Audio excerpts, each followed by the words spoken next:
Welcome to the Business of Soul Searching. My name is Erin, and I invite you to join me as I travel the world challenging risk takers who have soul searched and came out on the other side to tell us their incredible stories.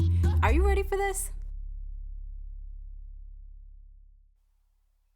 Welcome back to the Business of Soul Searching podcast, and I'm here with Lindsay Joseph from Greater Now LLC. And so we have a couple things coming up today. So we're going to talk a little bit about her business.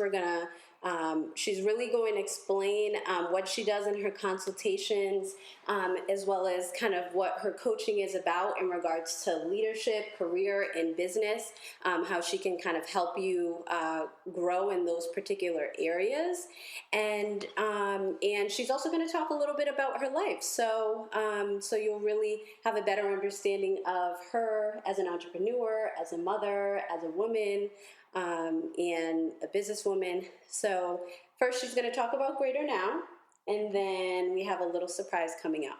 So tell us a little bit about Greater Now.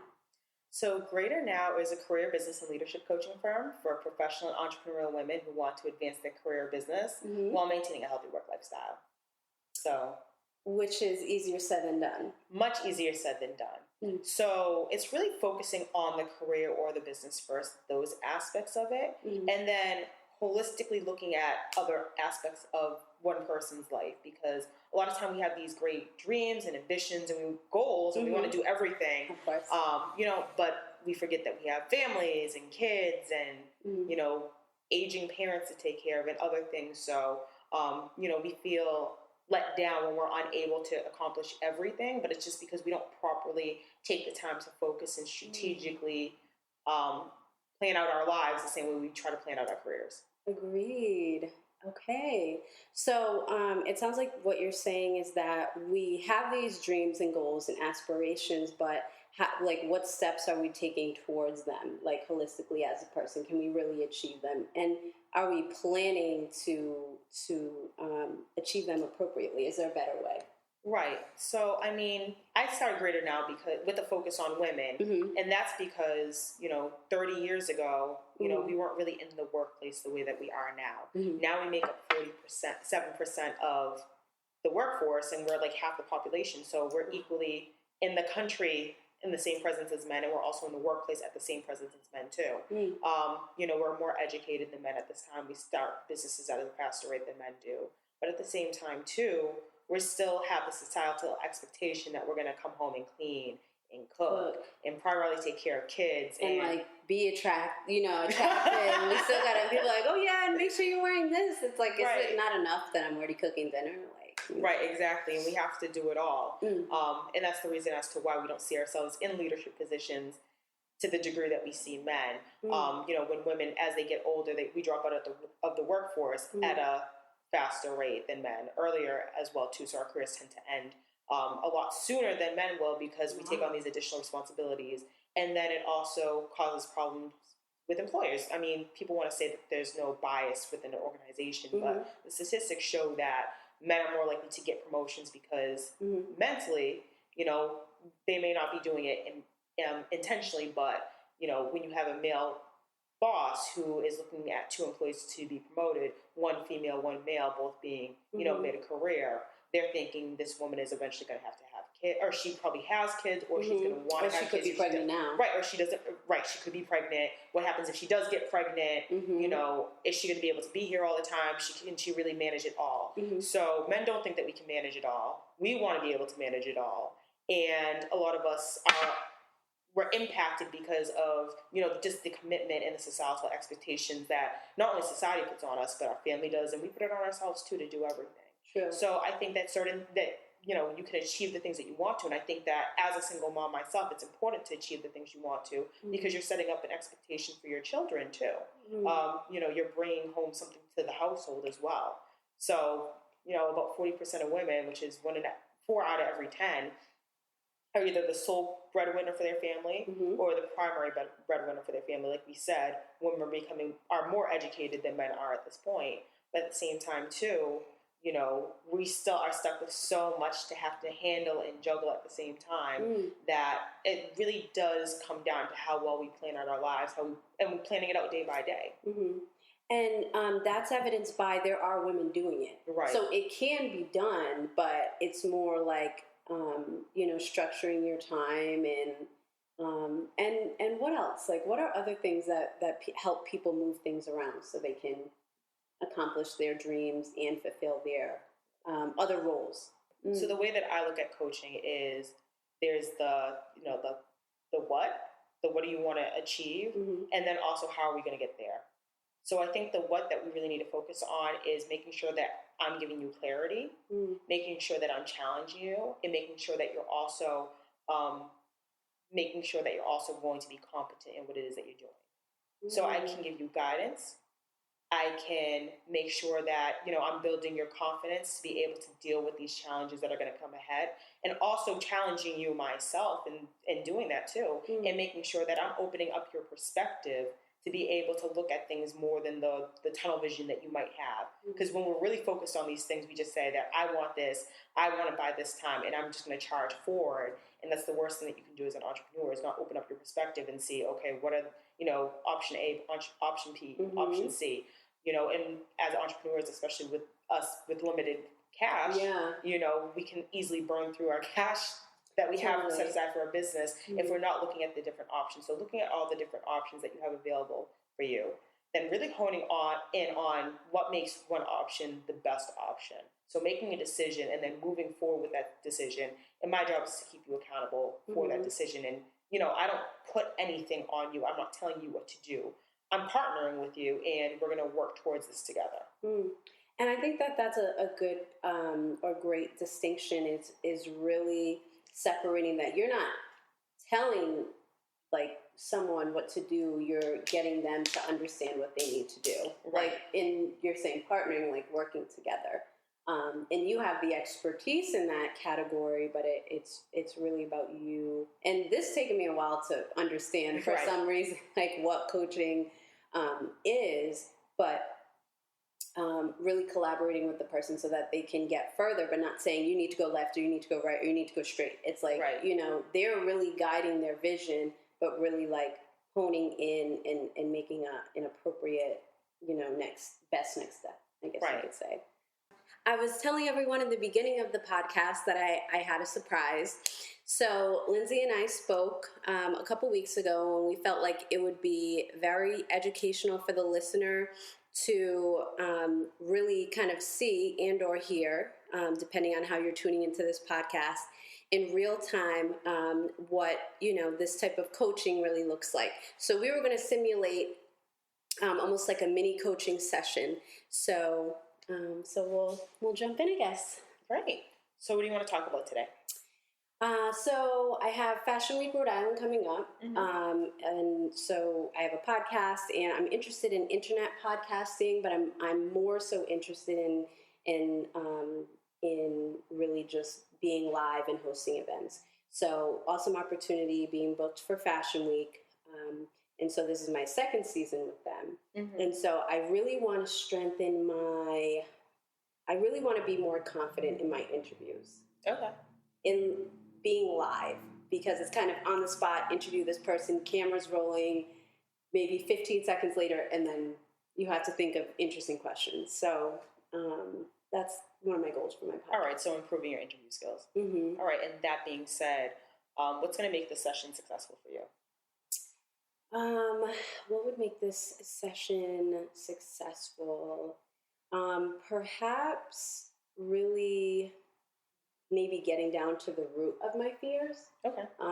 Like being introspective for me is usually helpful. Like once I can identify the core of why I'm scared or why I'm mad or why I'm whatever, it helps me to kind of like dispel that and get more positive self-talk in my head. Okay, so great. So on a scale of 1 to 10, 1 being I'm not confident at all, 10 being I couldn't be any more confident, where would you rank yourself right now? I would rank myself good question. I haven't thought of it since season 2, so I'm like, I would say I'm about a would say like a 6. Okay. And why are you a 6 as opposed to a 1? I'm a 6 because for season 2, I did 4 days Right. of back-to-back, like throughout the 2 hours per day. So that's 8 hours or a little bit less of interviewing. I also did that when I was just freshly interviewing, period. Right. So that was way back in February. So now, even though podcasting is different, I've gotten a sense of, how to follow the conversation, but also structure my questions and balance, talking to myself and listening to the speaker. So, so that's why I would say it's a 6. I've had more practice. Okay. And why is it a 6 as opposed to a 10? A 6 as opposed to a 10, I think, because I am a recovering perfectionist and everything has to be like, I feel like if I don't have like the highest education, or I don't have 20 years in the game of doing something that there's a chance that I might stumble or stutter or something. And for some reason that means I'm no longer a 10, I'm a 6. Okay. So this is a hypothetical question. Mm-hmm. What kind of education do you need to be able to conduct interviews? None. I'm like, well, there's live broadcasting, but I mean, people that there are people from all different walks of life that are good at interviewing. Okay. So. Great. Okay, so yours is, you feel as though there are people who are better than you. Mm. So think of somebody who you think is really good and kind of like the ideal of what you want to work towards. What are the best qualities that person has?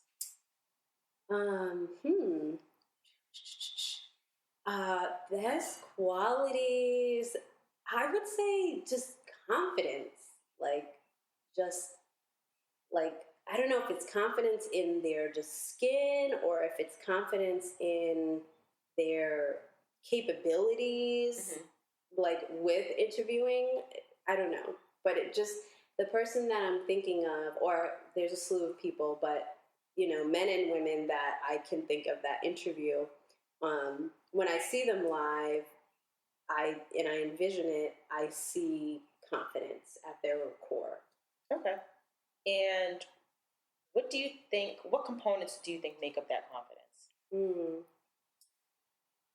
Like if you had to name 3 things that you at least believe go into their ability to make them confident, what would you consider that to be? I think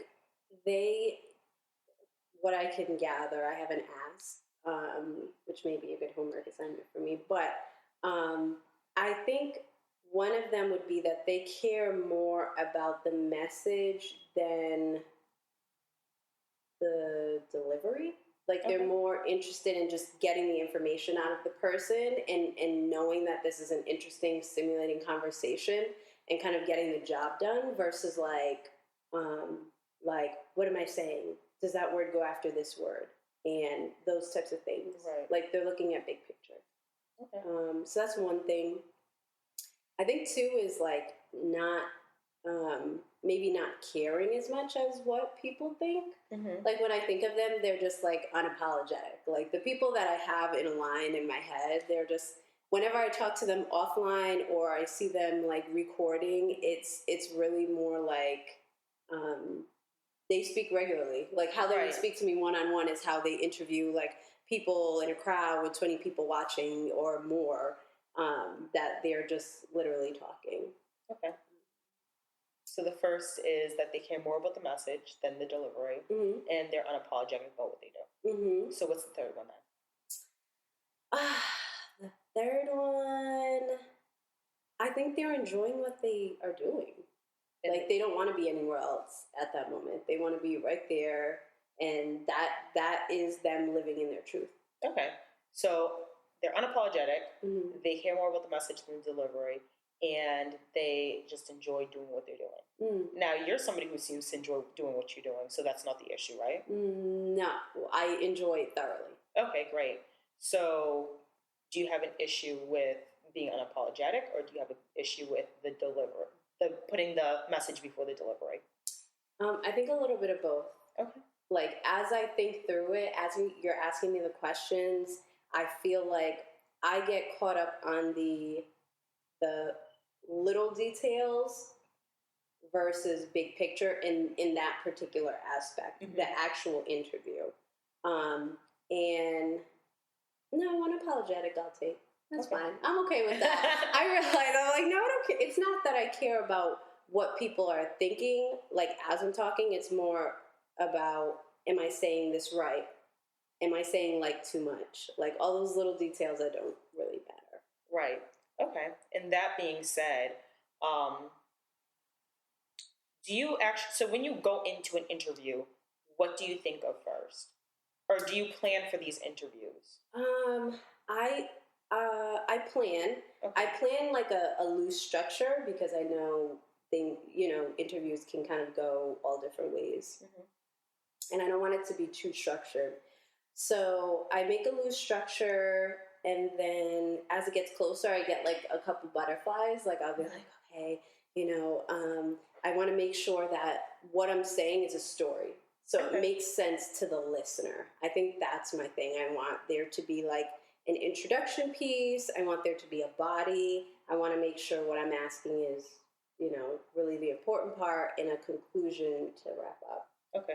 So that's the goal of going into an interview, is to get a story. Okay. Is it, or do you have another goal? No, it's to get a story. And also to highlight the entrepreneur or the person, whoever I'm interviewing, whether it's at Fashion Week or whatever. I want to prove to the world, or not prove, but I want to really show them all. So I want to make sure that I execute in that manner. Okay. So.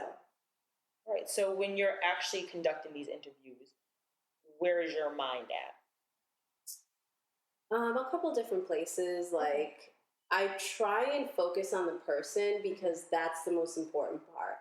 Right. So something that I can kind of connect to counseling is not to get caught in your head. Like, I feel like I'm learning counseling all over again. Like, in the beginning, it was like, I'm thinking, then I'm like, well, just listen to the person, and it naturally will flow of what needs to be said.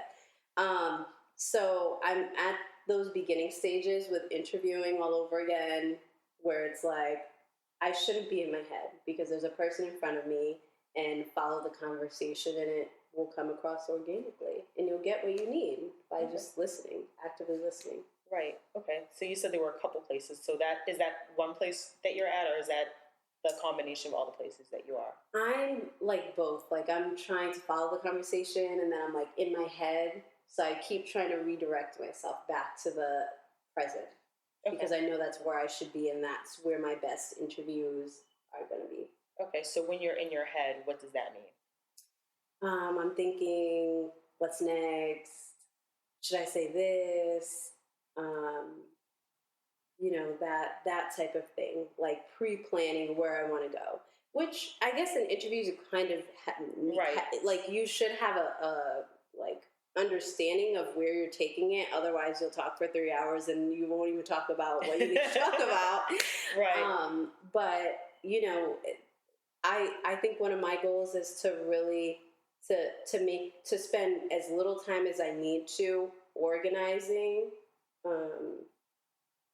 You know what I'm thinking of? I think what might help is me really putting a better frame, like really planning ahead and really being like this, and going over it. So in the moment, I kind of almost like muscle memory, I almost haven't practiced where I'm going. So I don't need to like ask myself, what's my next question? I'm still following. Right. Okay. And I think that's definitely a good idea. So these people that you interview, do you have any idea of who they are prior to you actually doing the interview? Yes. Okay. So I try and do my research. It depends on the person. Like, I interviewed someone and she had just wrote a book about kind of her journey to her brand. And so I read the book. I was just like, why am I not? It's 60 pages, and then I'll learn about you. So I do. I have an understanding of them. Okay. So do you structure your questions based on what you know about them already, or? Yes. And also what I think is interesting knowledge for my listeners. Okay. Like maybe some misconceptions or like just or things that I think are interesting, I guess. Too. Right. Okay. So, I mean, it seems like you have a pretty good structure. You're doing the things that you need to do as a good interviewer. Mm-hmm. So, what else do you think could be affecting your confidence?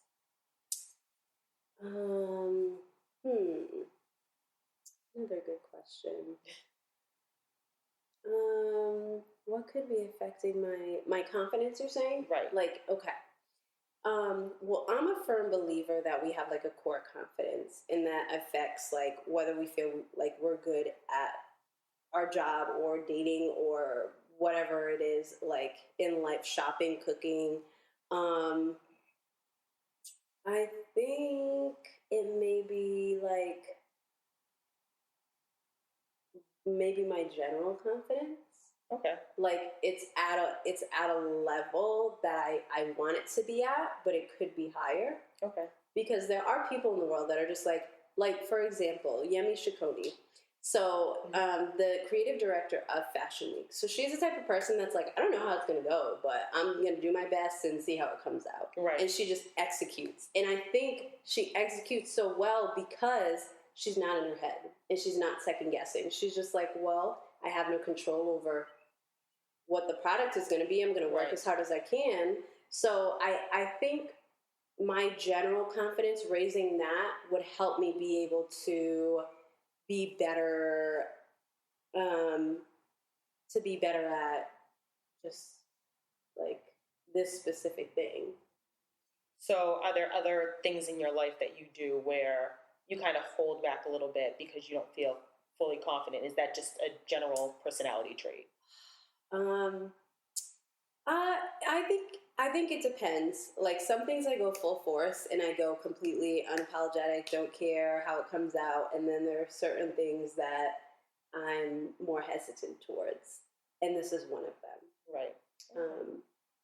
So what is it about the things that you're not hesitant about and you go full force that is missing in the things that make you pull back a little bit? And I was thinking that too. What is the separation?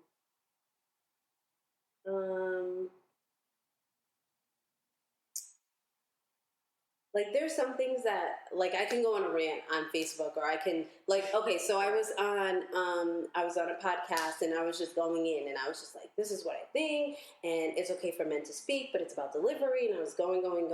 And so I'm on someone else's podcast telling them about one of the people that own the podcast.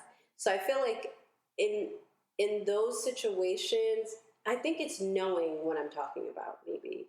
Okay. Like, I don't know. I'd have to think about that and get back to you. Because I've never thought about it this deep, but I think that this is important for me to be able to differentiate. Okay. So. All right, so we'll make a goal around that. How about that? Definitely. So I would say that, probably think of the 3 things that you are most confident at, even if you or you're able to do even if you're not fully confident. Yeah. And then the 3 things that you typically hold back on if you're not, super confident. And think about 5 things for each of them that, motivate you to get them done, and see if there's anything missing from the ones that you don't hold back from versus the ones that you are, pulling back from. Okay. I like that a lot. Right. I think that's doable. Okay, and when do you think you have it done by? Like never. No.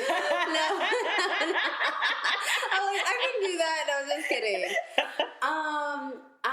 When can I do that by? Okay. I would say within 2 weeks time. Within 2 weeks time? Yeah, because I do have a goal of a list of things I have to do by next week, but within 2 weeks. Okay, great. So I'm going to hold you to that goal. Okay, so I'm going to put you on Facebook Live too. Yeah. To make sure that everyone knows that you did what you were supposed to do. And share it every day and be like, make sure. Right. I definitely need accountability partners, so that'll work out. Great. So that's it for our coaching session. She has a goal and she talked through what she needed to talk through, and that's it. Yeah. We're back. So the first part, I felt like we went through a lot of information. We threw like a ton of information at them. And I will make sure that Lindsay lists her her information. So if folks are interested in seeking you out, they can kind of email you. So we'll do that at the end, so they can make sure they keep up with you. But we also wanted to include a little bit more about your life. So you had talked about your with your now ex for your first child, and kind of there was just this tumultuous piece of the relationship, and then it was over. So, so tell us a little bit more about that, because you kind of jumped through it. Right. So, both of them are actually tumultuous, but with my first, so he was somebody that I had met when I was, young. I was 16, first boyfriend. And he was, he had some issues. He was an alcoholic. And then he was in and out of prison. He was abusive, physically abusive. And of course, with physical abuse comes verbal abuse. Some other things that happened as well too that probably shouldn't have happened. And then, being in an abusive relationship, the most difficult thing is understanding, even retrospect, after all these years, why you stay in those situations. Of course, that's going to be my question. Right.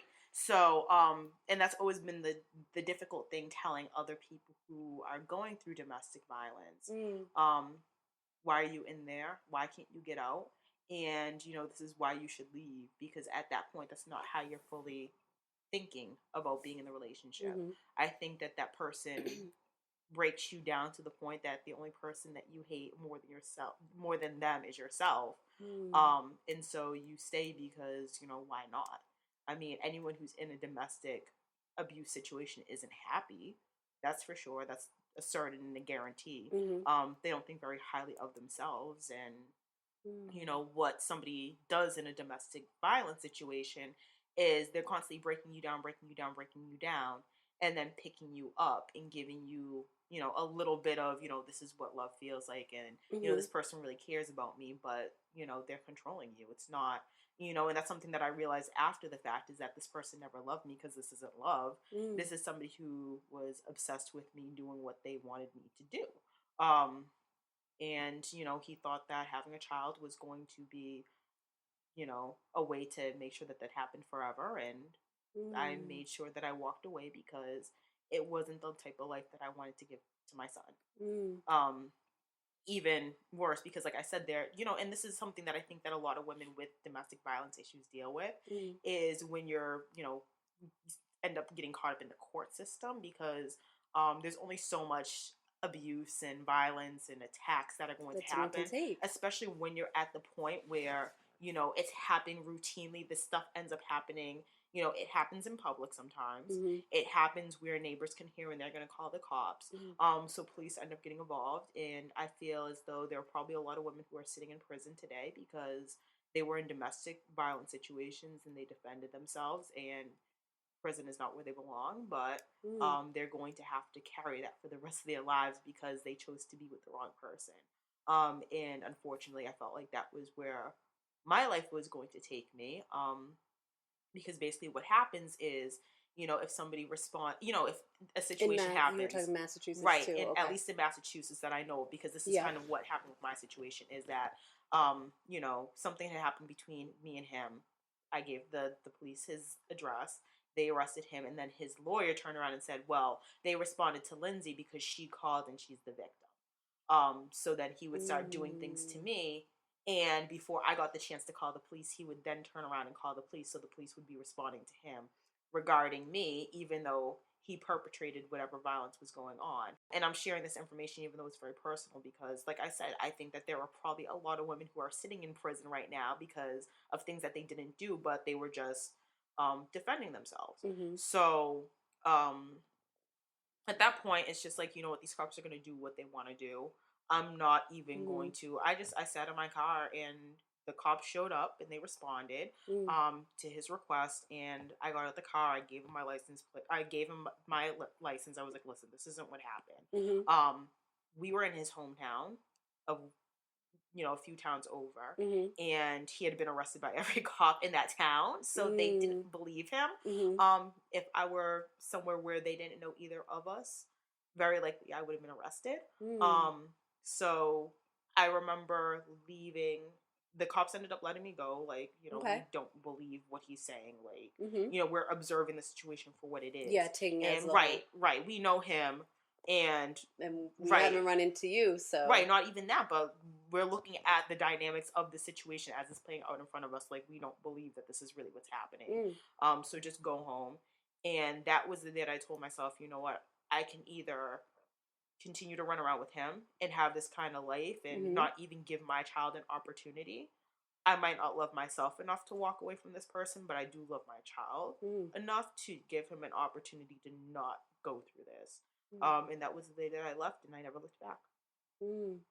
And so now, then you also then had another somewhat similar but different relationship. But that's not, and I don't say that to be like, you know, for that to be condescending, because I think sometimes we do think we're dating someone different. We do. And then kind of people eventually show their side. Right.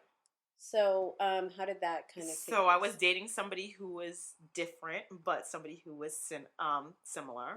Somebody who I think was a lot more manipulative. Somebody who I think was a lot more intelligent. But at the end of the day, same characteristics. It wasn't about love. It was about, how do I get the situation to benefit me? Using the fact and knowing what I had gone through with my ex and using that. So there were certain things where they felt that you could take advantage of, and certain things where they would, certain things that they wouldn't do, because it could then be thrown in my face. What are you comparing me to your ex? You're holding on to baggage from your ex. I'm not like your ex. Right. I see. So this person was careful not to put their hands on me, for the most part. You know, there was one instance, and, you know, I won't go into a whole lot of detail about it right this moment. But this person was very careful not to put their hands on me. This person was a father figure to the child that I had with that relationship.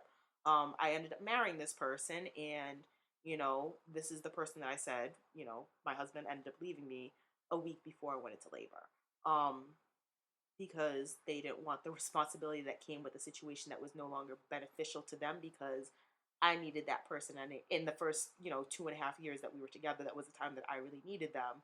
And me needing them was not beneficial to them getting what they wanted from me. The way that I see it. So, you know, once, you know, out of sight, out of mind, if he wouldn't come home, he would just, you know, run the streets all day. And this is somebody who was twice my age, acting like somebody significantly younger than me, as far as terms of dealing with a serious relationship where you have to come home to your family. The other thing, too, is that, you know, we got married. I found out I was pregnant, you know, slightly after we decided to get married. And we didn't live together. We moved in together. We moved our stuff in together the day after we got married. And we ended up moving in together and living in this apartment about a week after that, for other reasons where he wasn't just up and able to leave his, you know, current living situation. You know, and up until that point, and this is what I realized retrospect, up until that point, baby, I love you. I always want to be with you. I'm always going to want you. You know, I'm here for you. You know, I want to build this family with you. Baby, I want to build this right. Before he even moved into my house with us, he threatened to leave me. Right. Which is a stark contrast from the week before when we were, you know, getting married. Yeah. You know, and I never saw that coming. And I feel as though that was calculated retrospect, because, you know, okay, well, I'm pregnant. I just got married. I'm moving in with this person. Yeah, you know, I moved to be able to be in a place with this person. Right. Yeah. How do I make him stay? What do I need to change about myself to be able to make him want to be here? And somebody like that is not somebody who wants to be married. You know, that's somebody who wants to control another person. So having picked up the signs, the similarities, so what about in yourself? What do you think created this vulnerability? There was the pregnancy, there was getting married. Do you think there were other characteristics that you bring to a relationship, like wanting to benefit someone else? No? Yes.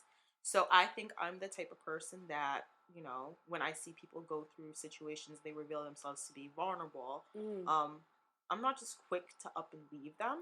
And I think with both of those relationships, that's what it was. And I think that, you know, some degree, there was part of that was just going on in their life, but I think that they really milked it for all it was to be able to have somebody to stick around for them. So I think I'm very sympathetic to people and not just saying, this doesn't benefit my life. This doesn't benefit what I need for my children at this time, and trying to work with their situation when it's draining from me. And at the end of the day, no matter what I do for these people, they don't continue to give back to me. And I think another situation is that I did not grow up in a situation where that was modeled for me. What to do. Right, exactly. Not even that, but just, I think not even really just relationships. I think a lot of things in life, I've unfortunately had to learn the hard way. And it takes experience, and it takes, getting your feelings hurt and falling down and getting a few bruises in between, which in this situation were both mental, emotional, and physical. And it's unfortunate. And I think that sometimes, people generally expect, and we know that there are people out there that don't know better. And I do think that I was in situations where I just didn't know better and I had to learn. And unfortunately, it took a lot for me to learn. I'm very hard-headed. I can be very stubborn. And I'll admit to that. And I think that, when we know people, we expect them to know better. When we talk about, especially, when we talk about in African-American communities where it's like, we're very sympathetic to the sociology that goes behind it, but sometimes not so much sympathetic to the people that we know who are, portraying, displaying some of the things that we see, that we know are happening with us as a culture. And I don't think that, I don't think that I had the proper guidance from anybody. I think that I had a lot of judgment. I thought I had a lot of critique. But as far as proper guidance, I don't think that there was anyone who really stepped up in my life to offer that to me on a consistent, ongoing basis. And, I made mistakes. I As am we grateful, all do. right? And I'm grateful that I was able to bounce back and, make the most out of those mistakes and say, you know what, this isn't what I want. How do I change that? But I think that there are a lot of people who don't, unfortunately. So for every one of me, there's a lot of people who, they let those mistakes get the best of them. Or like maybe staying too long, or maybe not having the motivation. Like, for example, like you had children, some people might not, so they might just be like, well, for me, it's fine, I'll stay. Whereas with children, and I'll be very, very honest about it too. I think that, the children were the motivating factor, because even after, my marriage basically ended, it wasn't really, if we're talking about a marriage, it's not what I consider a marriage to be by any means. But after he moved out and we were separated, there was a part of me that was still trying to hold on to this concept of family, that somehow, this is just a season and we're going to get through it and things going to get better. And, you can't make somebody do what they want to.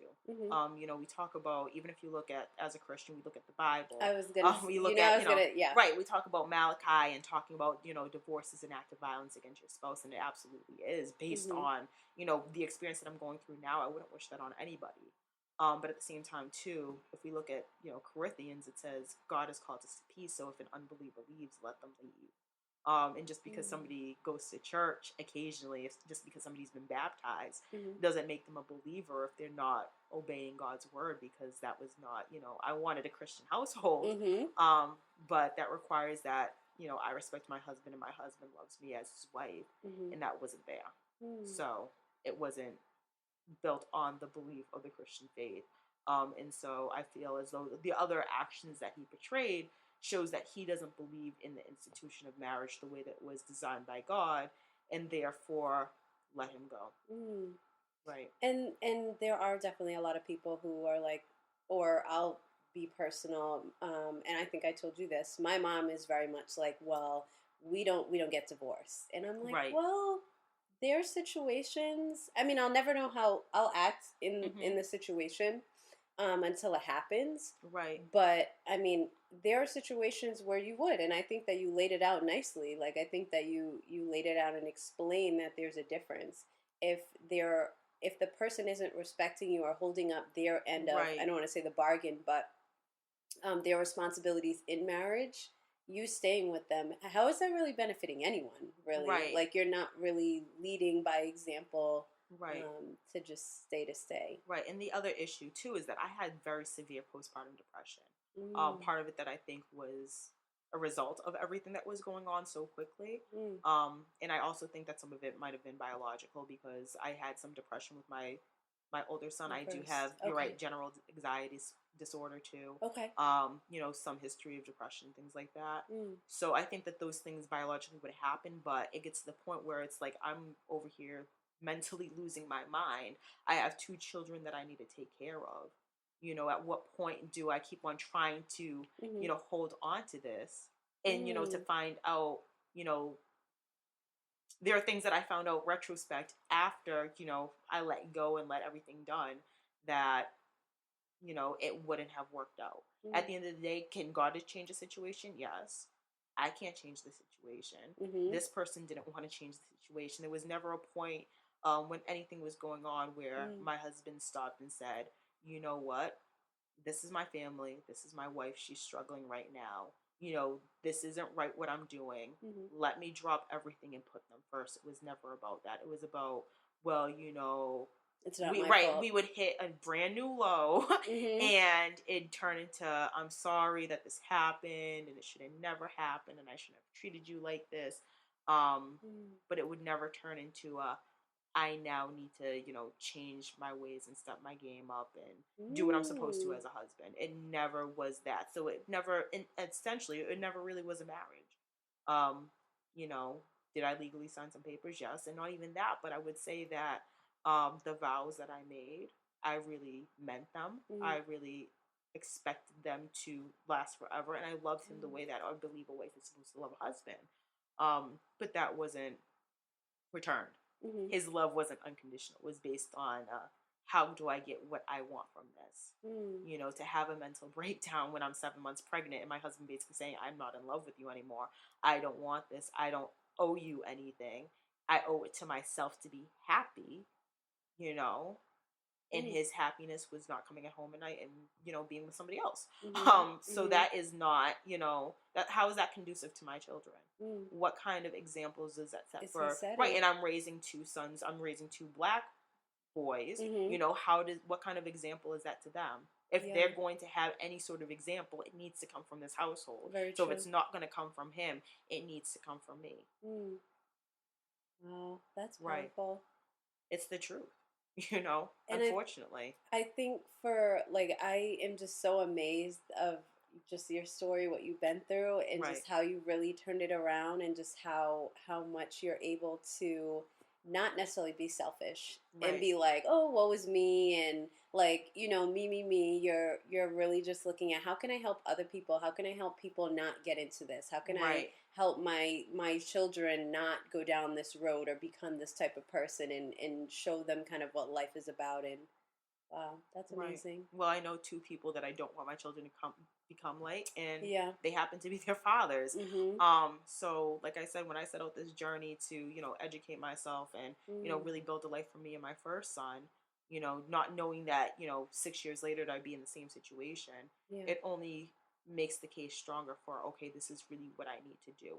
And to see how my son has adjusted through all of it, I believe that it is a godsend to see that, there are certain things back and forth that I can tell, it does affect him, but I don't think it has traumatized him to the degree that it definitely could have. I don't think that, I think that it's an opportunity for me to, teach him, like, this is not okay. As opposed to just, ignoring the questions and things like that. Like, this is not okay. This is not how you treat other people. Because that was the other thing, too, is that the behavior started to become like, okay, well, I'm going to, just kind of do what I want with you. But then it turned into, I'm going to just do what I want with the kids. So, like I said, I work a full-time job. I have an awesome boss. And I bring my baby to work with me 3 times a week, and then he also lets me work part-time from home. That being said, knowing that I'm doing that, my ex would only come once a week to come watch the kids, and it'd only be from this time to that time because there's traffic and there was no flexibility in it, not even for my older son's birthday party that I had kind of set up around a time that way he could just spend the whole day here. He refused to do that. But he had time to do the things that he wanted to do. And I don't think that that's fair. I feel like just like I deserve better, my children deserve better, to be treated better. And what kind of example am I setting for them to grow into healthy, well-adjusted adults if I'm just letting somebody treat them however they want to? And then just got to the point where it's like, you know what? This is unacceptable behavior that I would have an issue with my children doing to somebody else. How can I continue to allow somebody to do it to me? Why do I give this person a pass because he's my husband, or, you know, he's not acting like a husband, you know? At this point, you know, you have to draw the line, and it hurts. And, you know, you don't want to be a single parent again, especially when, you know, you came in from a single parent situation. You were with this person for 2 years, you know, trusting, believing that they were going to step up and really be, you know, I wouldn't want to say the solution, but they were going to be kind of, you know, take you out of the situation that you were in as a single parent, only to get pregnant. And then by the time you actually have that baby, to be a single parent all over again. Right. And it's a very lonely road to walk. Not to interrupt, but, you know, I had a lot of people who, you know, were there for me and supportive and everything. The issue was that nobody actually walked that particular walk before. You know, they were women who, you know, may have had abusive husbands, or they had, you know, short marriages that didn't produce children, or they had, you know, marriages that ended and there were children who, you know, may have been, you know, older than my oldest son. So there were, you know, they pieced together the different situations, but it was a very lonely and isolated situation where it's like, you know, who do I turn to? Right, exactly, because nobody's actually gone through this particular situation. Even, you know, family members who may have had, you know, children with, you know, more than one man, and, you know, maybe not have been in the relationship by the time that, you know, their children were born, things like that. But when you have that concept of, I'm going to be here forever, you know, this is me and you, and this is our family. And, you know, when you're taking on the obligations of marriage where, you know, just because I was married for that 6 months, it's been a financial burden too, where I'm now paying, you know, I'm paying higher rent. I'm paying bills that I wasn't paying before. And now I have the responsibility of taking care of a brand new child. And there's no, you know, EBT, there's no WIC, there's no Section 8 in the situation either. And that's just, you know, I can't rely on those types of programs because of, you know, my financial situation and I'm proud of myself because I've built myself up to that point. But to only rely on one income, to be able to do all that, it's a lot. Make more money. You have a purpose of Greater Now. Right. So if people are kind of not necessarily interested in your background story, but if they like your drive and they like how real you are, because it does take a lot to go on a podcast and really kind of reveal yourself. This is why I started. This is my personal story. So how can people find you on social media? How can people find me on social media? Right now, the best place for you to reach me directly, email, because I love to talk to people directly. So that is cultivateyourcareer@gmail.com. My website is being revamped again. So once that's up and running, I'll definitely let Erin know, and hopefully we'll be back again for another podcast anyhow. Please, yes.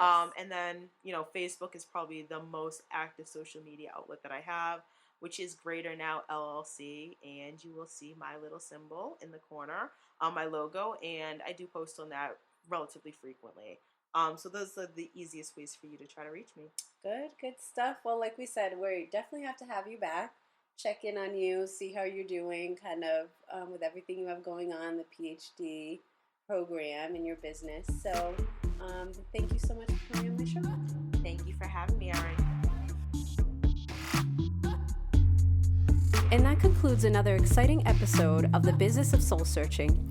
If the content discussed in this podcast interests you, please contact me at thebusinessofsoulsearching@gmail.com. Also, make sure you subscribe. And most importantly, take a calculated risk this week. Don't do it for me, do it for you.